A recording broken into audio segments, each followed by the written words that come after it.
Bienvenue sur le podcast Histoire de devenir moi. Des personnes me racontent le déclic qui a changé leur vie pour devenir un peu plus elles-mêmes. Allez, place à votre épisode, bonne écoute. Vous écoutez la deuxième partie de ce témoignage. Pour la première partie, c'est l'épisode précédent. Tu viens de raconter dans l'épisode précédent tout le début de ta vie, presque. Comment tu as grandi gay en Algérie, jusqu'au moment, le déclic où tu décides de partir. Et tu racontes que tu pars parce que tu comprends que, puisque tu veux une famille, un couple, trouver l'amour et bâtir une relation avec un autre homme, tu pourras pas le faire en Algérie, ou en tout cas pas sans payer un prix du silence, du mensonge, que tu n'as pas envie de payer. Tu décides de partir. Comment tu fais pour partir ? Je décide de venir en France. C'est le plus simple. Alors, en fait, j'ai commencé à faire... J'ai eu la chance, pas la chance, en fait, c'est à mon mérite, franchement. J'ai toujours excellé dans mes études sans trop faire d'efforts. Du coup, j'ai misé là-dessus, concrètement. Alors, j'ai fait ce qu'on appelle des démarches chez nous. Moi, je suis passé par le visa d'études, donc Campus France, par des gens qui connaissent, pour nos très chers auditeurs et auditrices qui ont entendu parler de ça. Donc j'ai déposé mon truc, j'ai eu plein d'acceptations de plein d'universités. En fait, j'avais le choix, donc j'ai choisi une ville où, pour l'anecdote, il y avait personne de ma famille, hein. C'est quand même, faut pas rigoler. Enfin, il y avait personne de ma famille à 300 km à Darande. Je voulais m'éloigner vraiment. Déjà, même mes dernières années en Algérie, je prenais déjà mes distances avec eux. En fait, l'anecdote, c'est que je lisais une histoire en ligne qui parlait d'un amour entre deux jeunes qui était tumultueux et torride et chaud et tout ça, et ça se passait à Toulouse. La ville rose, comme on dit. Du coup, je me suis dit, je vais aller à Toulouse. C'était quoi l'image que tu projetais de ta vie en France ? Tu te disais, c'est l'endroit où je vais enfin pouvoir vivre cet amour ? Ouais, complètement. J'avais un peu une image... idéalisé de ça, parce que pour moi je me suis dit voilà, en Algérie ça bloque, ça coince, parce qu'on n'assume pas, parce que la société est trop compliquée. Donc en France, à ce moment-là, il y avait déjà le passage du mariage gay qui était en 2012, parce que je me rappelle avec mes parents on regardait ça, et ma mère elle s'était retournée vers moi, elle m'a dit, tu sais Elias, même ici en Algérie il y a des homosexuels. Je lui dis ouais, tu crois? Tu décides de faire ton coming out à 21 ans, donc 2 ans plus tard. Ouais. Qu'est-ce qui a animé cette décision ? C'est quoi ton déclic ? Le déclic, c'est simplement le fait que j'étais dans une relation qui durait depuis... peut-être c'était plutôt 22 ans du coup. Ouais, pas 21, peut-être 22 ou 23. Mais en tout cas, c'était vers cet âge-là. Mon déclic, c'était juste que j'étais en relation avec un garçon, que ça se passait bien. Et que je me projetais vraiment avec lui dans le temps. En fait, je me suis dit, c'est le moment, quoi. Et puis aussi, je souffrais de parler avec ma famille. En fait, je commençais à faire des dépressions relativement sévères quand je parlais à ma mère, surtout. Parce que mon père, je lui parlais un peu moins. Mais ouais, pourquoi ? Je me sentais... Ouais, tu te sentais comment ? Je me sentais vouloir arrêter de vivre. Genre, j'avais plus mon énergie. Et ça, je ne supportais pas parce que j'aime bien la vie, concrètement. Et puis, je reste... j'ai changé de pays, j'ai fait déjà plein de trucs en sautant dans le vide pour mon bonheur. Donc, je me suis dit, vas-y, je vais tester cette configuration-là. Je vais leur en parler. Puis, je savais qu'ils savaient aussi. Parce que ma sœur, elle m'avait dit qu'en fait, il n'y avait pas que mon père qui était tombé sur le dossier de porno là sur mon PC, qu'ils l'avaient tous vu, en fait. T'as des frères et sœurs ? Ouais, j'ai une sœur et un petit frère. J'ai une petite sœur et un petit frère. Comment tu fais le lien entre la dépression que tu ressens et l'homosexualité ? En fait, c'est la dépression que je ressens, l'homosexualité, et on va dire ce que je mettais dans ma vie d'avant qui me donnait de la stabilité, mon pays, ma culture, ma famille. Donc en fait, au début, je savais pas trop doser, donc j'allais d'un extrême à l'autre. Donc je me disais, voilà, je suis gay, donc je peux pas être connecté à une religion, à une famille, à un pays, à une culture qui me rejette. Genre, je la rejette, en fait. Très concrètement. Je vaux mieux qu'eux. Et ça, c'était dans ma tête, sauf qu'après, il fallait en parler, j'y arrivais pas. Et en fait, je pouvais plus supporter des discours où je mentais, où voilà, je devais dire, pour communiquer, il fallait que je reste dans cette espèce de bain religieux et tout, sans même arriver à l'homosexualité, juste parler de prière, parler de ce genre de conneries. Et ça, je pouvais plus le supporter. Quand j'avais une demi-heure de ça avec un proche, après, je me sentais dépressif pendant un mois. Donc, j'ai vite fait le compte. En arrivant en France aussi, j'ai fait du bénévolat dans une association LGBT, un mois après mon arrivée, pendant 2 ans.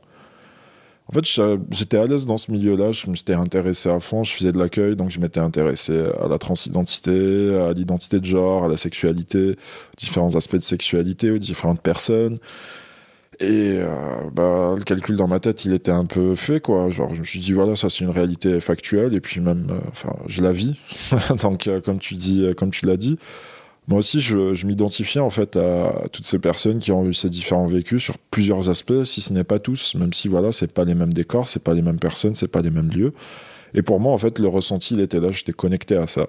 Donc, à partir de là, j'ai fait un choix qui était très extrême. Je me suis dit, voilà, je coupe tout. Donc pour ça, c'est le plus simple pour moi, c'était juste de dire la vérité. Et puis, parce que je savais déjà, c'est pour ça que je voulais bouger d'Algérie, je savais déjà que si j'affirmais qui j'étais, ça allait pas le faire avec ma famille.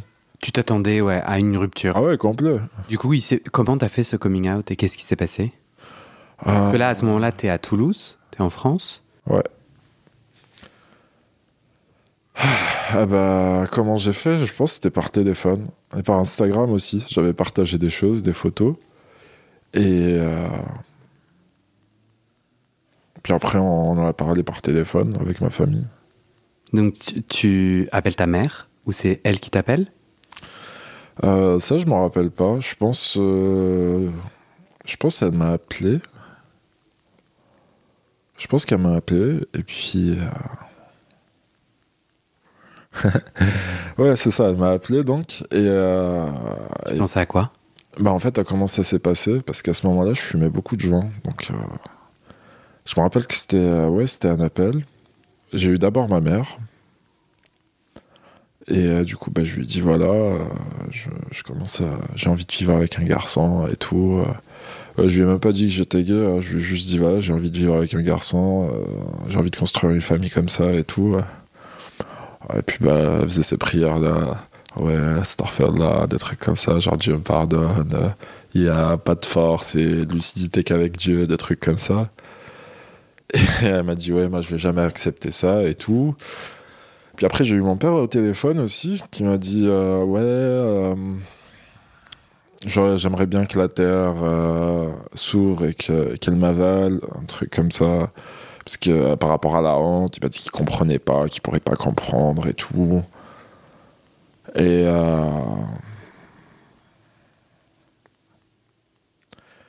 je me rappelle même pas de comment j'ai vécu ça en fait, c'est assez foufou. Je pense que j'ai fumé plus de joints pour digérer un peu les choses. Et je me suis senti très mal aussi, ouais. J'ai encaissé une grosse dépression, ouais. Parce que même si je m'y attendais, je savais pertinemment que ça allait arriver. Mais c'était vachement hardos. Ouais. J'ai senti en fait un truc qui s'est coupé, un lien, une racine, ce qu'on veut. Hein. Enfin, c'est pas ce qu'on veut. Ce que moi j'ai ressenti, en tout cas, c'était comme quelque chose qui... J'étais branché vers quelque chose qui s'était fait arracher.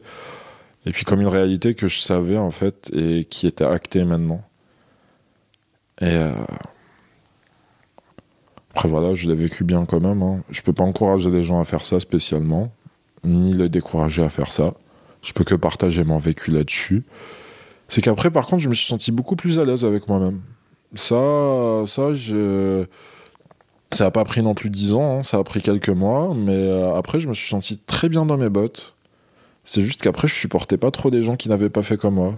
Enfin, je les comprenais un peu, mais je les trouvais très faibles. Et ça m'allait, hein. Mais ouais. Qu'est-ce qui s'est passé ensuite avec tes parents? Ils ont coupé les ponts? Mon père, il a direct coupé les ponts. Mon petit frère, pareil.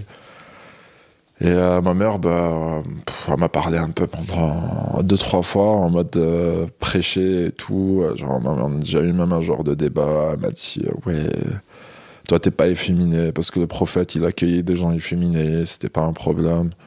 Ouais, peut-être qu'il se faisait sucer, ouais. Mais non. Mais en tout cas, elle m'a dit, t'es un garçon complet et tout, t'es un homme complet, ça n'a pas de sens et tout et tout et tout. Ah, parce que pour elle, si tu étais homosexuel, tu serais forcément efféminé. Ouais, ouais, ou du comprend moins peut-être l'homosexualité. qu'elle voulait se réfugier là-dessus, ouais. Genre en mode, si j'étais efféminé, ça aurait pu être compréhensible encore. Hmm. Mais vu que là, non, bah en fait, non. Mais je pense surtout que ma mère, elle a toujours eu une image de moi qui m'a en dehors de l'homosexualité, avec la spiritualité et tout, qui était très figée. Et ça lui a pris du temps pour se rendre compte, beaucoup de temps même, pour se rendre compte que cette image-là, ce n'était pas moi en fait. Que moi, j'étais, ben moi. Hmm. J'ai jamais été ce tableau-là qu'elle avait dans sa tête et qu'elle voulait montrer aux gens, ou qu'elle accrochait quelque part, ou qu'elle se rassurait avec. Ouais, ça en faisait partie. Du coup, pour elle, ouais, si j'étais efféminé, ça aurait été plus simple. Si j'avais rien dit, ça aurait été plus simple. Plein de trucs auraient été plus simples, sauf la réalité, bien évidemment. Et après, c'est moi qui refusais d'arrêter de lui. Ouais, c'est moi qui refusais de lui parler parce que je la supportais pas aussi. Genre, pareil, ça me faisait des épisodes dépressifs en fait dès que je l'avais au téléphone. Je dis bon, j'ai pas assumé pour replonger là-dedans aussi. Je dis allez, vas-y, dégage. Et ouais. Financièrement, du coup, parce que toi, t'es étudiant à ce moment-là. Ouais, à ce moment-là, je devais me réinscrire à l'université et tout. Du coup, je l'ai pas fait. Parce que voilà, des mois de dépression, je me sentais pas juste un peu mal. Hein. C'était des mois de dépression avant et pendant et un peu après. C'était vraiment au final, ouais, peut-être 1 an et demi. C'est plus que des mois. Mais en fait, j'étais très perdu dans mes repères. Et puis les études, j'étais pas très. Je faisais de l'ingénierie à ce moment-là, ça m'a jamais passionné tant que ça. Je le faisais parce que c'était très facile pour moi. Et par contre, mon expérience avec l'association, donc qui s'appelle Arc-en-Ciel, ça m'a donné. En fait, j'ai trouvé une vocation à accompagner, à écouter les gens et à les comprendre aussi. Donc, je voulais m'inscrire en psychologie, ça ne l'a pas fait. J'ai pas réussi. Et en fait, financièrement, j'avais plus de finances. J'avais zéro. Rien. Des nada. Que dalle. C'est-à-dire, tes parents ont arrêté de te faire des virements ou je sais pas quoi. Ouais, j'ai arrêté. Ils te l'ont dit. Ils t'ont dit, on arrête de donner de l'argent. Bah ouais. Ouais, ils m'ont dit. Ils m'ont dit, finito l'argent. Le robinet est fermé. Et j'ai plus reçu d'argent de leur part.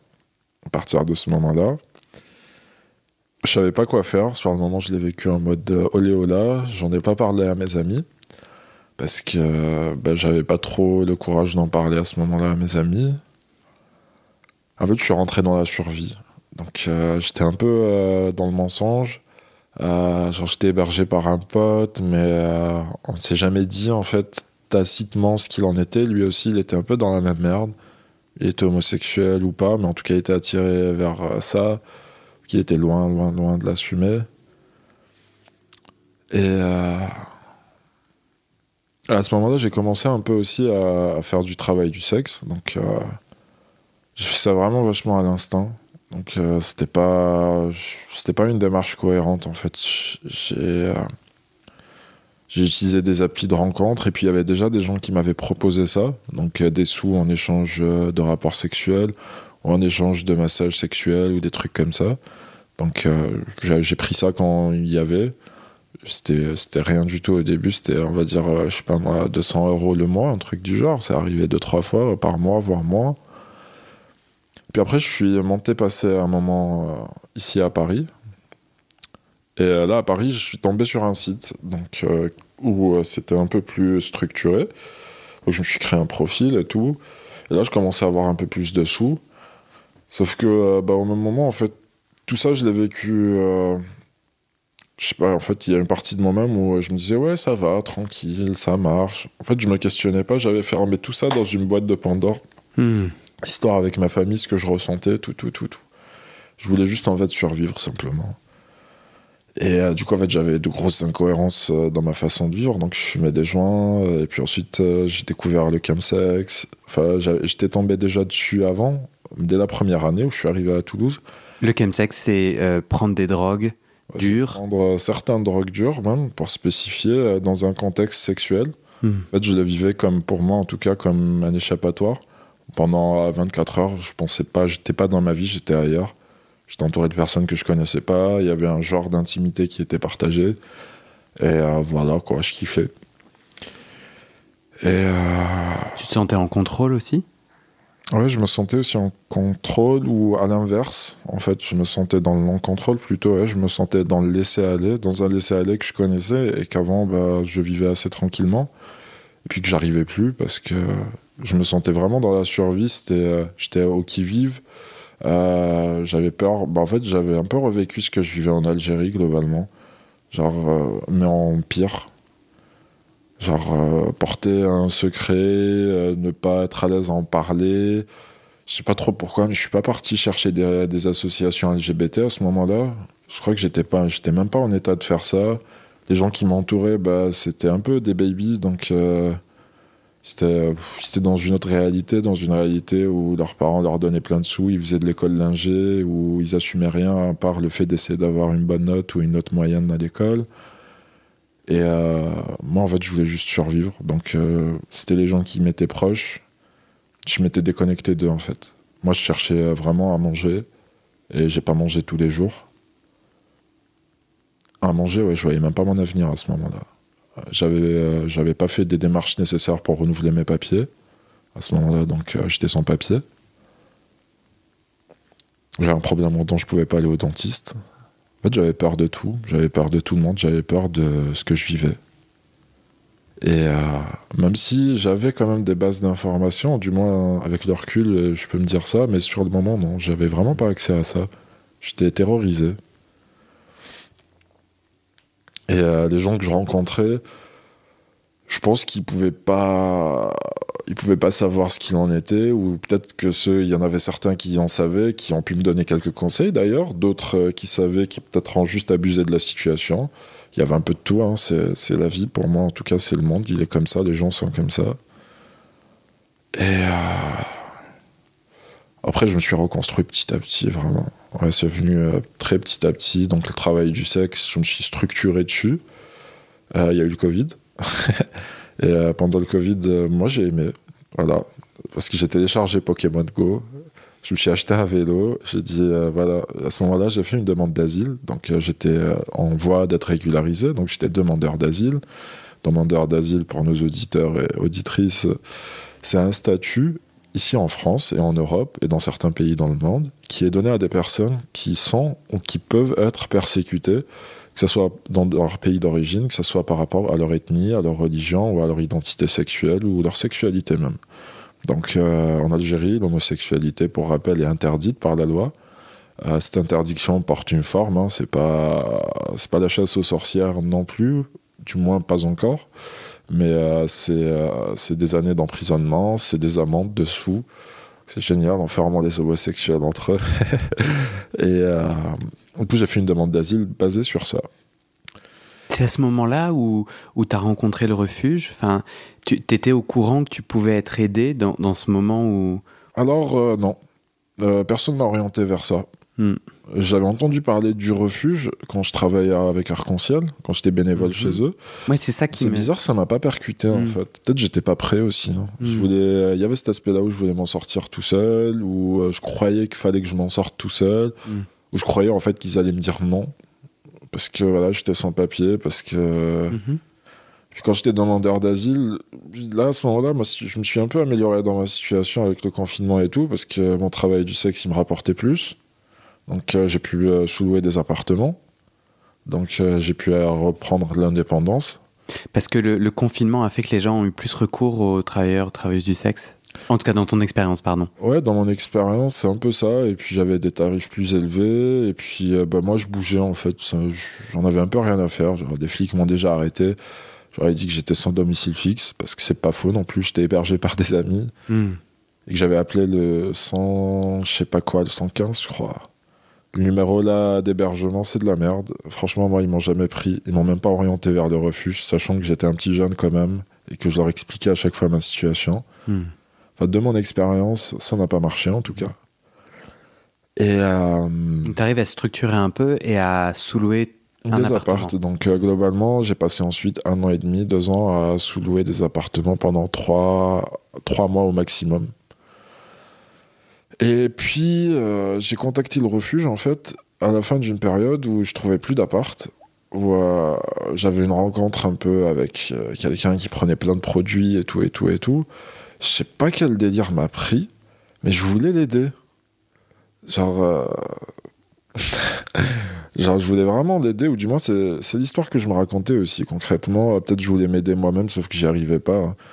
Et en fait, je me suis laissé plonger à des trucs de prise de drogue, de prise de cam, c'est tout, à des trucs de non-sens complet. Ça a duré un mois. Sauf qu'en un mois, en fait, j'avais mon cerveau, le peu de stabilité psychique et de stabilité que j'ai construite, je l'ai faite complètement sauter et détruite. Du coup, après, je me suis retrouvé à l'hôtel pendant un mois. Ça m'a coûté super cher. Je me suis senti super mal. Et là, j'ai eu un déclic. En fait, je voulais m'en sortir. Parce qu'avant, je voulais aussi un peu m'en sortir, mais pas autant, en fait. Je voulais toujours que les gens me voient pas tel que j'étais. J'avais d'autres priorités, hein.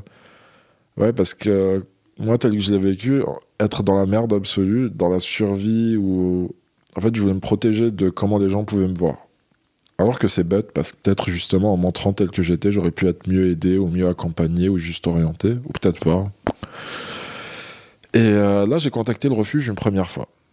Tu connaissais comment ? J'ai cherché sur internet, jeune LGBT, un truc du genre. Genre, c'était vraiment une recherche sur Google. J'en avais entendu parler, mais l'information, elle n'était pas remontée, hein. Et je les ai appelés, je leur ai expliqué ma situation en détail et tout. Ils m'ont dit ok, t'inquiète, on te rappelle. Ils m'ont rappelé quelques jours après. Et en fait, ils m'ont dit voilà, on t'a trouvé un hébergement, mais ça peut pas être sur Paris parce que je ne l'ai pas dit, c'est un peu important, c'est que moi j'ai déposé ma demande d'asile à Toulouse en 2020. Donc je suis monté à Paris pour passer mon entretien de demandeur d'asile, qui était prévu pour le 18 mars, donc quelques jours après le confinement. Je suis monté le lendemain de mon arrivée à Paris, donc il y a eu l'annonce du confinement, et j'avais pas où habiter à Toulouse, donc je suis resté sur Paris parce que je pouvais être hébergé là-bas. Et puis je savais pas que mon rendez-vous allait être annulé, il a été annulé. Donc après, je suis resté sur Paris. C'est pour ça aussi que j'ai eu meilleur revenu. C'est qu'ici, à Paris, en fait, il y a plus de population. Le travail du sexe, il marche mieux qu'à Toulouse. Voilà, concrètement. C'est pas un conseil ni une recommandation, c'est une réalité. Et le refuge m'a dit, par contre, il va falloir que tu repartes à Toulouse. Ils m'ont même pris un billet de train. Et j'ai dit non. Je voulais rester ici. C'est comme ça que je le sentais. Et je suis resté donc. Là, j'ai redemandé l'aide de la famille à ce moment-là. Et parce que j'avais trouvé un appart, sauf que je pouvais pas payer le premier mois. Je venais de faire un mois à l'hôtel avec 60 € par nuit. Donc j'ai payé très cher le mois à l'hôtel, franchement. Ça puait la merde. Et du coup, j'ai un oncle à moi qui s'est chargé de faire le virement. Donc voilà, j'avais un mois, tranquillou. Et là, j'ai rencontré un garçon, c'était sympa. Et puis après, j'ai trouvé d'autres apparts, j'ai continué à faire du travail du sexe. Et là, pareil, j'ai revoulu construire avec ce garçon et tout. Du coup, j'ai arrêté le travail du sexe parce que je pouvais pas. Je pouvais pas avoir un mec et être prostitué. Ça le faisait pas pour moi. Je me sentais très mal. J'avais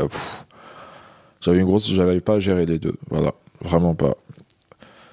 Donc je me suis dit, bon, qu'est-ce que j'ai envie de faire de ma vie ? C'est de faire du bien aux gens, concrètement. C'est ce que j'ai retenu de toutes ces expériences. C'est un truc que j'ai toujours cherché à me faire. Et du coup, je me suis dit, voilà, c'est ce que je veux faire. Je me suis orienté vers le massage parce que du travail du sexe au massage, en tout cas à mon sens, à ce moment-là, il n'y avait pas grand-chose à franchir. Sauf que c'était vraiment compliqué parce que les gens, enfin, je pouvais pas, j'ai pas fait une école de formation, donc c'était pas genre aller travailler dans un centre. J'étais tombé sur un spa, je l'ai loué au début ponctuellement et je travaillais là-bas donc tranquillou à mon compte. Je gagnais beaucoup moins et puis je subissais beaucoup d'harcèlement sexuel. Parce que je disais aux gens, voilà, c'est pas un massage sexuel, c'est un massage machin. Les gens ils me disaient oui, puis ensuite ils en avaient un peu rien à faire, ils essayaient de mettre la main à la queue, des trucs comme ça. Et ça, je réagissais de deux façons. Soit ça réveillait chez moi le fait que je m'étais fait abuser. Du coup, je voulais éclater la personne contre le mur, voire même la tuer. Soit en fait, je me taisais, je refoulais ça à l'intérieur de moi, donc ça se retournait contre moi, ou contre mon mec, ou contre quelqu'un, ou même ma perruche à ce moment-là. T'avais un oiseau, c'est ça? Ouais, nous avions... Enfin, c'était la perruche de mon mec, mais du coup, c'est devenu notre perruche. C'était notre perruche. Dédicace à... Et en fait, ça a duré un petit moment, ça. Et j'ai eu ma demande d'asile qui a été acceptée. Et j'ai eu un contact avec le refuge récemment. Donc, il y a... Ouais, pour resituer, c'est en 2023, en début 2023. Les motifs sont très simples. Hein. C'est que j'ai eu ma demande d'asile, je l'ai déposée en 2020. Elle a été instruite jusqu'à 2022. J'ai eu le statut de réfugié, donc on m'a légitimé dans ma démarche. Sauf qu'en fait, après ça, j'ai eu accès à aucun droit. Dû à un truc administratif, j'ai pas eu de pièce d'identité. Et du coup, en fait, que ce soit Pôle emploi, que ce soit la Sécu, que ce soit plein de conneries comme ça, j'ai pas eu accès. Du coup, j'ai fait plein de démarches pour avoir accès. Je suis toujours en train de faire ces démarches-là, d'ailleurs. Là, on est en fin 2023, donc ça va faire 1 an et demi. Que tu as pas de carte d'identité. Et sans carte d'identité, en fait... Tu peux rien faire en France. Même pas... Tu peux avoir un appartement sans carte d'identité? Non. Là, mon appart, je l'ai eu par de la connaissance, par quelqu'un que je connaissais. Sinon, je peux pas louer un truc, en fait. Et tu as pas de carte d'identité simplement... Alors, tu as le droit, tu as ton statut, et tu l'as pas parce que blocage administratif. C'est ça. Et je suis même pas un cas particulier. Au début, je pensais peut-être que c'était du racisme vers les Arabes. En fait, non, j'ai rencontré quelqu'un qui était russe et qui, pareil, ça fait 1 an, il n'a toujours pas son papier d'identité. J'ai rencontré quelqu'un qui était vénézuélien, c'est pareil. Enfin, j'en souffre beaucoup. Et à chaque fois que je vais vers des gens pour savoir, je suis accompagné là-dessus par le défenseur des droits à la République, par des juristes, par des assistantes sociales, par une avocate, et par le refuge aussi. Et à chaque fois, en fait, ça donne rien. Ça prend beaucoup de temps. Et du coup, c'est pour ça que tu contactes le refuge je contacte une deuxième pour fois. ça, pour le logement. Donc, je les ai contactés pour le logement. D'abord par rapport au papier, parce que j'ai vu qu'ils existaient, encore une fois. Et j'ai vu qu'ils avaient une avocate. Donc, je les ai contactés d'abord pour avoir accès à l'avocate, avec qui on a eu des entretiens et tout. Elle est géniale. Et puis après, je les ai recontactés par rapport à l'hébergement, parce que je m'étais séparé avec mon ex à ce moment-là, et j'arrivais pas à trouver de logement. Autant j'avais les ressources financières, autant je pouvais pas en fait juste postuler, parce que j'avais pas de pièce d'identité, j'avais rien en fait pour prouver quoi que ce soit. Et du coup, j'ai été hébergé 1 mois après. Pour moi, c'était une expérience très cool. Je pense, peut-être c'est pas tout le monde qui peut en avoir conscience sur le moment. Moi-même, il y a quelques années, j'avais pas conscience de la chance que j'aurais pu avoir en étant hébergé par eux. Mais à ce moment-là, en tout cas, j'étais assez mûr pour ça. Donc, ce qu'il y a à savoir sur le refuge, c'est que quand on est hébergé par eux, ce n'est pas simplement un accès à un appartement décent qu'on a, c'est aussi un accompagnement. Donc, ça va être déjà un intervenant social, un travailleur social qui est là pour faire tout ce dont on a besoin, donc que ce soit administratif, que ce soit au niveau professionnel, que ce soit au niveau peut-être aussi psychologique. Il n'est pas psychologue, mais le refuge a des psychologues à disposition. Il pourrait en avoir plus. Tu trouves, avec votre aide, oui. T'invites les gens à faire des dons. Ah ouais, complètement. Raison, ouais, complètement. Parce que ce qu'il y a à savoir, c'est que la réalité, elle est vachement dure et ardue. C'est ce que je viens de raconter. Tout comme, en fait, on peut tous s'identifier vers l'homosexualité. Moi, je m'identifie à plein de jeunes qui ont juste pas un lien avec leur famille à cause de leur sexualité. C'est des gens qui habitent ici en France, c'est des gens qui viennent de l'étranger, c'est des gens qui ont eu des tentatives de meurtre par leurs parents. C'est des gens qui se sont fait rejeter alors qu'ils ont été adoptés, juste parce qu'ils sont gays quand même, par des gens avec des ressources très grandes et des positions très grandes. Donc le refuge, vraiment, c'est un refuge pour des personnes LGBT, donc gays, lesbiennes, trans, bi, entre les deux, entre tout ça même, où en fait... on choisit pas qui en est. Hein. Moi, j'aurais aimé choisir différemment. J'ai même essayé, ça marche pas. C'est malheureux à dire. Et en même temps, c'est le bonheur à dire, parce qu'on est qui on est. Je suis qui je suis, et j'ai le droit d'être heureux tel que je suis, tout comme tous ces jeunes-là, tous nous, les jeunes du refuge, on a le droit d'être heureux tel qu'on est. Alors, en fait, faire un don au refuge, ou simplement en parler, ou simplement avoir conscience de leur travail, c'est... en fait, c'est savoir que nous, tous, comme ça, on a de la valeur, quand même. Que malgré des vécus un peu différents, on a eu beaucoup de souffrance, juste parce qu'on est né peut-être dans des milieux qui refusaient qui on était, simplement.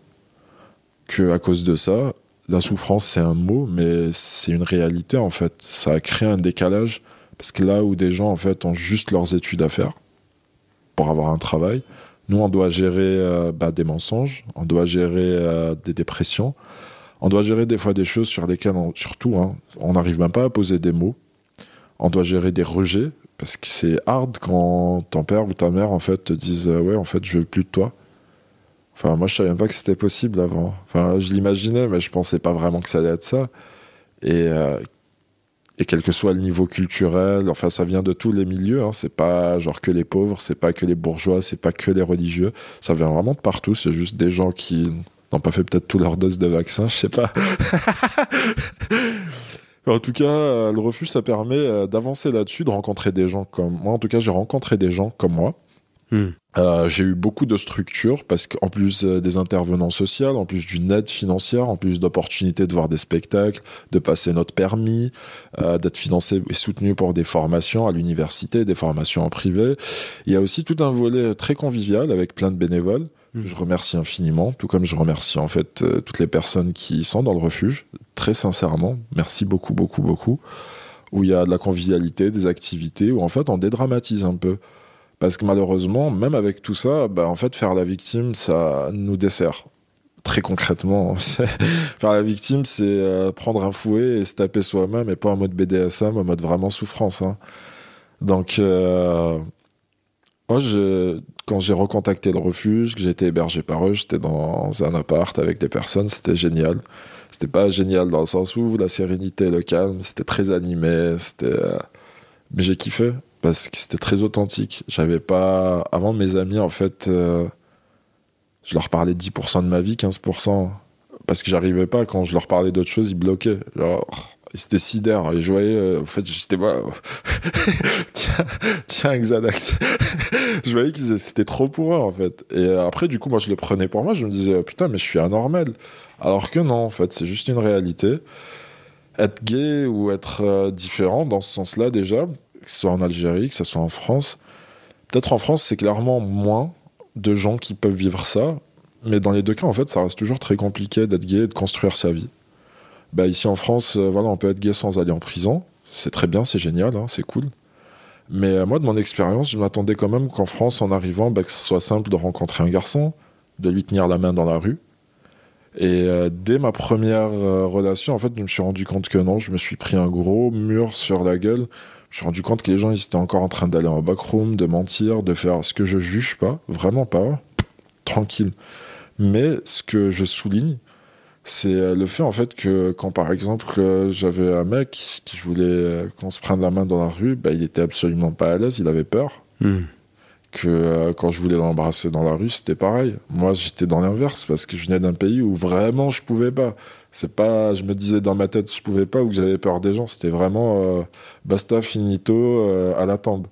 Donc je me suis pris cette réalité-là, ça reste compliqué en France en fait. Ou alors peut-être du moins en imaginant ce que j'imaginais. Ouais. J'ai envie qu'on en parle dans l'épisode prochain. Où est-ce que t'en es aujourd'hui, tu vois? Comment est-ce que t'as réussi à tisser quoi? T'es resté combien de temps au refuge du coup? Hébergé par le refuge? Je suis resté hébergé par eux pendant un mois. J'ai fait un très court séjour, c'est pas le cas de tout le monde. Chacun fait son séjour et son expérience. Et du coup, j'ai passé un mois avec eux qui m'a permis de bien me structurer, vraiment. Parce que voilà, j'avais pas de loyer, j'étais dans un safe space, je me sentais en sécurité. J'étais entouré de personnes qui étaient comme moi, j'avais un intervenant social qui m'accompagnait. Et je me sentais pas seul, en fait. C'était vraiment ça. Ouais, j'avais pas la solitude très profonde dans laquelle j'étais. Qu'est-ce qui t'a fait le déclic de partir ? C'était une opportunité d'un logement ailleurs que je pensais être une très belle opportunité, mais en fait pas du tout. Parce que sur le moment, je m'en rendais pas forcément compte, mais la personne qui m'avait proposé ça, c'était un ancien client d'escortisme qui avait fini par prendre énormément de place dans ma vie, et pas gratuitement, bien sûr, hein. Je lui ai beaucoup donné, enfin il a beaucoup pris de moi. Je fais pas non plus la victime. À mon âge, je suis responsable de moi-même, même si, comme j'expliquais, il y a un décalage, je reste responsable. Mais voilà, cette personne, je lui ai appris à masser gratuitement. Je l'ai massé pendant presque 2 ans pour que dalle. En fait, elle me tenait par un truc d'amitié. Et elle m'a proposé ce logement-là qui était à son ami. Et ce dit ami m'a fait des avances, qui m'a parlé de son cul dès que j'ai visité l'appart. Sur un moment, j'avais pas débloqué. Je voulais cet appart, en fait. Je voulais bouger, je voulais avancer. Peut-être un peu trop vite. C'est ok, hein, c'est comme ça.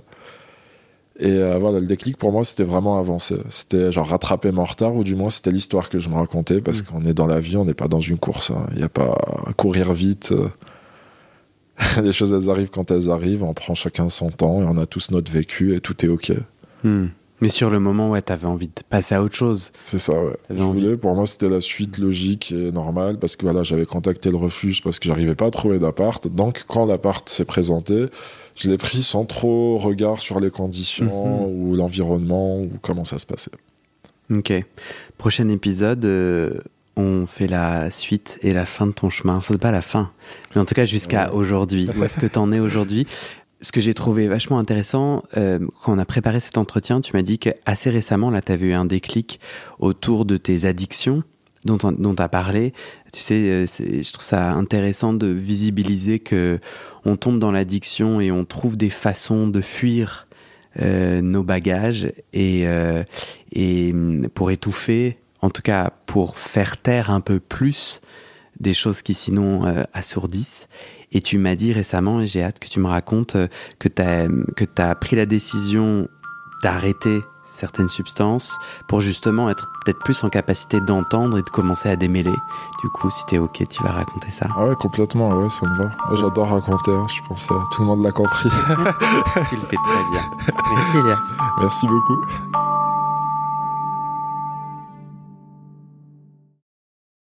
Et c'est la fin de cet épisode. Vérifiez dès maintenant si la suite est déjà publiée. Sinon, vous pouvez vous abonner à ce podcast sur votre plateforme d'écoute pour être alerté dès la sortie des nouveaux épisodes.